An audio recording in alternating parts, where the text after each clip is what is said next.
So actually, because it's so early this morning and the wind's still building, I'm going to do a little video now of how to rig a Drascombe lugger, because over the weeks now of owning her, I now know how to do that. So this is how to rig or set up your Drascombe lugger to go for a sail. You can do this on the water, so I'm going to largely stay in the boat, but I'm actually just by shore at the moment, just because I've just brought the boat to shore to put a few things on her. So we're going to start with the Mizzen, and this is my Mizzen with the, you can see the sail stows itself away around the mast, and just make sure you get the mast the right way around. I know because I've got my GoPro holder there, and you should find the Mizzen foot, which is here, and she just goes in there. And quite frankly, on a peaceful day, she'd probably stay there all day. But what I like to do is get the Mizzen sheet, and you can let's just make sure that that's stowed like that. You can attach that down here, and it will give her a decent amount of staying ability. But the next job is to get the bumpking in. So this is a classically rigged Drascombe. I know a lot of Drascombe owners put a boom on their Mizzen, but mine's still the same as it was the day it was born. So to put the bumpkin in, you just slide that in here, and there's a little slot to put that in. Let's get the camera and just show you that quickly. So you can see it goes through a hole in the transom and slots into that little bit there, and you can see there's an eye there. Now, I should have probably put the end of this line through the eye first, so let's do that.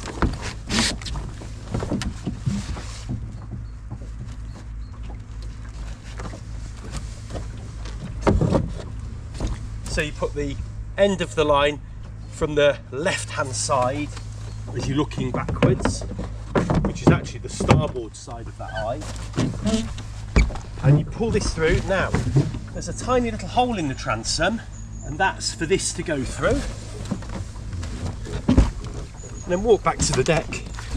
This line then will go under everything and secures through this cleat here, this quick release cleat. Now I'll do a little figure of 8 knot in the end here, and that's nice and secure. If I want to now unfurl this sail, I've actually put a nice snap lock cleat here, so I can unfurl this sail now to whatever reefed point I want. Good, let's make sure that's this way. Re-snap the shackle on, and that's the Mizzen ready to go. So we pull her taut, and actually you can pull that Mizzen taut and it'll keep the boat pointing into the wind while you're anchored. So we can either do that, in fact let's do that and just see, pull it nice and tight. One little tip I would say is if you want to unfurl the Mizzen, because sometimes especially when you're beating, you sometimes don't want the Mizzen, you know, the boat will happily beat without the Mizzen, and the Mizzen can get in the way of tacking as well, because it pushes the boat the other way to the way you want to tack. You can just bring the sail in. Now I keep this line at this stage nice and tight. I unplug this, and then I just attach that here. And what that does is it just keeps the bumpkin nice and tight, so the bumpkin doesn't fall out. So a bit of a novice error there in the past that I've had. You can then, and if you can see this, but you can then furl the sail up or reef it.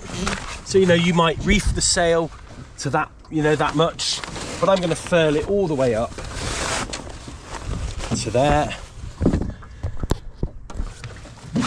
and then simply reattach that snap shackle to there.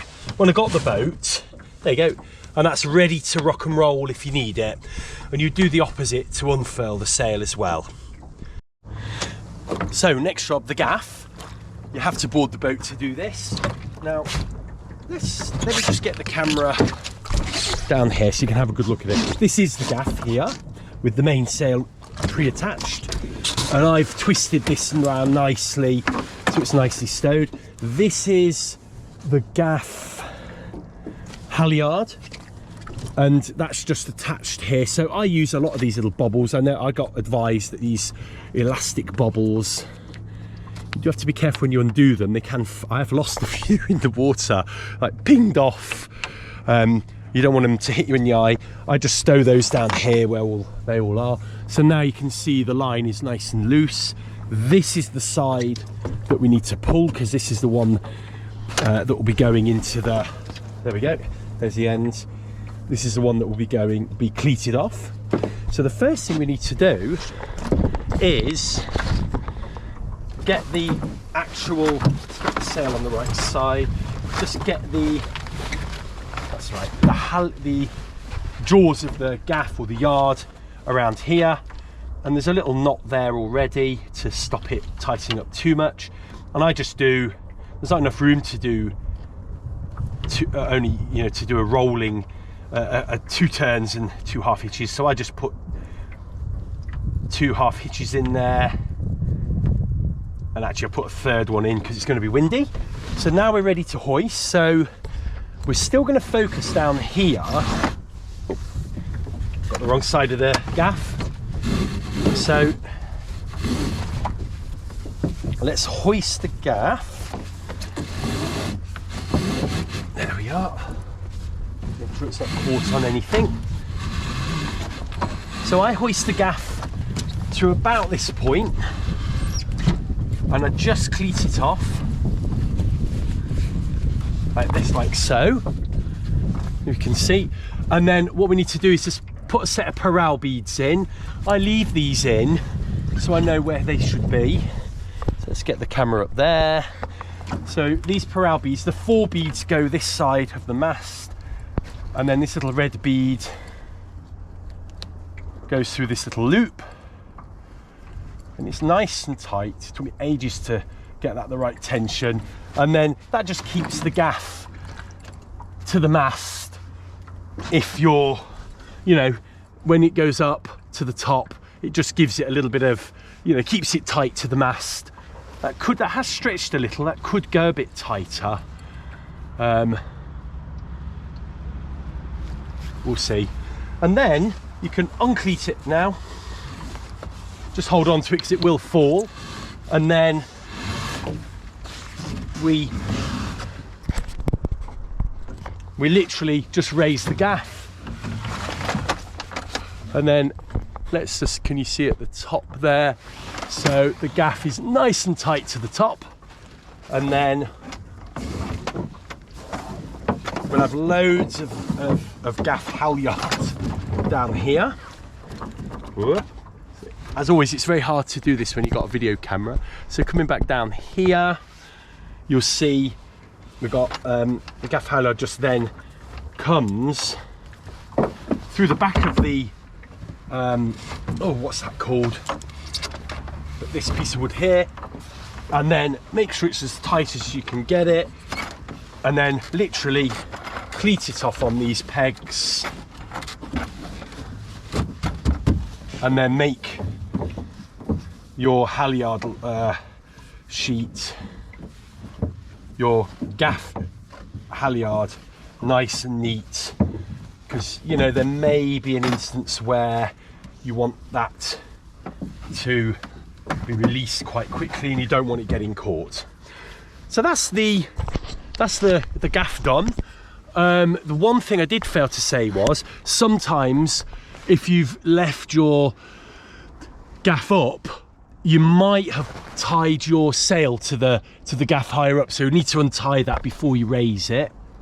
I haven't done that, I haven't got that problem because I stow my gaff and mainsail in the hull of the ship when I leave her. Next job is this, and I can't remember what this is called. But this is basically does the job of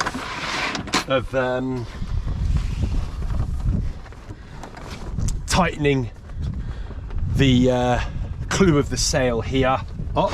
Now you won't see it, but I actually fitted my own cam cleat here, so I can very quickly tighten that up and it'll be secure, or let that just loosen if you want it a bit baggier. So today we'll just get it in a moderate point there. Now if you need a little bit more security, you can always use this peg again just to tie it off, but you very rarely need that. So this is actually knotted there, so it's got a really good stop knot there, goes through the main clip here and down there and through to the main line. Now there's a clip here, and that's because if you look up, there is my reefing point. So this clip will make reefing very quick and easy. I can unclip that, put it up at the reef point, and then of course the mainsail would go from the tack of the sail up to the top there, to the reefing point. So on this boat, this line is the front shroud halyard, or the jib halyard, whatever you want to call it. That stays up permanently on this boat, much like a yacht. But if you want to tighten it up, this is where you do it. And it comes down here the same as the gaff halyard and ties around this side here. And again, I've got that line nice and secure and ready to go. These are the jib sheets, and these, I'll show you the other side there, these are like ready to go, and they're just tight, so it keeps everything from flapping away in the wind. And of course the furler here, furling line, keeps it taut the other side. Ideally, maybe I would have put another wrap in that. So if it was windy, this mainsail would obviously be flapping about all over the place now. So what I normally do is I get the end here and I just twizzle it up like this. Hopefully you can see this. Let's move the camera a little bit further up now. So I twizzle it up like this, like that, and actually I keep going a little bit more. It does twist this line, which is okay, and then you can secure it here with bungees, and if you want you can stand up, secure it up there.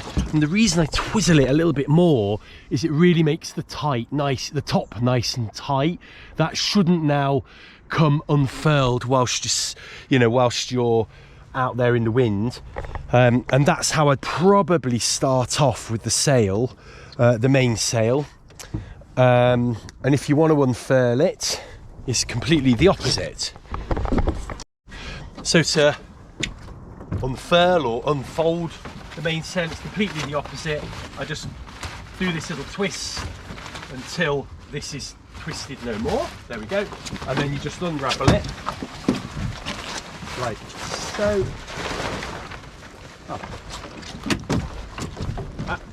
One more twist. There we go. Like so. Even in strong conditions, as long as you're letting this flap, it's not going to affect the boat too much. Then down. So down here, I actually have another snap shackle, and I snap shackle it to this little U bend here. See how easy it is to undo, because it stops these lines from all getting tangled up, because they are a little bit complicated, these lines. As you can see, we're a little bit tangled up. They do rotate a bit, and then all I do is snap that into this eyelet here, and then this is my main sheet where I've got full control of the sail now. So I've just sorted out that main sheet, so you can see it's now a lot easier. You have a stopper knot at the end, and then the line comes into this double block, underneath of the centre block, over the top of that, to the top of this block, under that block, over the pole, through this block here and out, and this is my main sheet here, and there's the end there, so you've got control. And this ring at the back, which is kind of unique to Drascombes, I think, will find its own way. It'll usually come over on the side that the tack that you're on. I did have these little control line things on the end. They may make a comeback. I think they were a little bit of complexity for me, so I took them off, went back to basics, and they may come on again, you know, once I want to sort of maybe trim the sail a little bit more expertly. But that is all 3 sails up. Of course, the jib sheet you just unfurl as you need it. You don't need that to flap. So the last 2 things that you need to do before you can sail, I do apologise, I got my shorts stuck on that cleat trying to get out. The last few things you need to do are, obviously the rudder has to go in. Now the rudder's quite heavy and I've got a bad back, so I need to be just a little bit ginger and careful about how I do this, but you also need to be careful because it's got the capacity to mess things up if you drop it. So that would go like this, in there, and then you can just store it like this for now. It's a little bit dangerous like that because it can slide off, and obviously fingers need to be taken account of here, because I would not want to get my fingers trapped here when that happened. There is a really good website, Pettigrew's website, that invented a little block you can slide here that will stop that moving, because it would be really handy to have that when you're sort of coming into shore for a break. The other thing you can do is this can lever up, but at the moment it just comes down, so that has resulted in a few knocks to the head. We don't have a boom on this boat, but we have a rudder or tiller handle that will give you a little bop on the head now and again. Now all I need to really do with this is find some line that will go from here or here probably to somewhere on here, or even a bungee that would just hook onto the back of the Mizzen there, that could actually double up as a tent, or a little line anyway that would cross the boat. Whoopsie, yeah, you can see, you can actually see there how that's fallen through, and you know, you want to be very careful with that. Obviously get your fenders up. Ideally you want to get these stowed. I tend to leave that one there because I use it for my back, and they do sort of sit quite happily here. But if I was going on an extended voyage, obviously they'd be stowed. I do have 4. One keeps the bilge pump pipe in the perfect position under the floor. I'm reticent to move it, so I might have to get a couple of new fenders, unless that bilge pump, I do something more permanent, or it might just bend and stick in that position. The other job obviously to do is get your dagger board down, but that's one of the last things you have to worry about. But that is done with this line here. So there's the cleat, there's like a cam cleat for that, but also you've got this as well that can be used for security, and you've got a line at the front there as well which you can actually tie off here, and that will stop your centreboard from retracting in the event of a capsize. So that's quite an important safety feature to have. If the board retracts, not only could it damage the boat, but you've got absolutely no hope. If the boat's turtled, you've got no hope of getting her over without that board being there. Last thing you need to do, check your bilges. And there we go, you just get rid of the largely rainwater. I sometimes empty the bilge when I'm finished my sail, if you know it's been particularly splashy. This bilge pump is amazing that I fitted, this whale under deck bilge pump. And as you can see, we're almost near the bottom end. I can see there's hardly any water. There we go. Bilge is empty. Actually, there is one other thing we need to do. So, last thing is fit your motor. Now, we're in the shallows here, so I've stowed this down. We need to just stow this motor up. That's it. So we can fit it now. And that's just a case of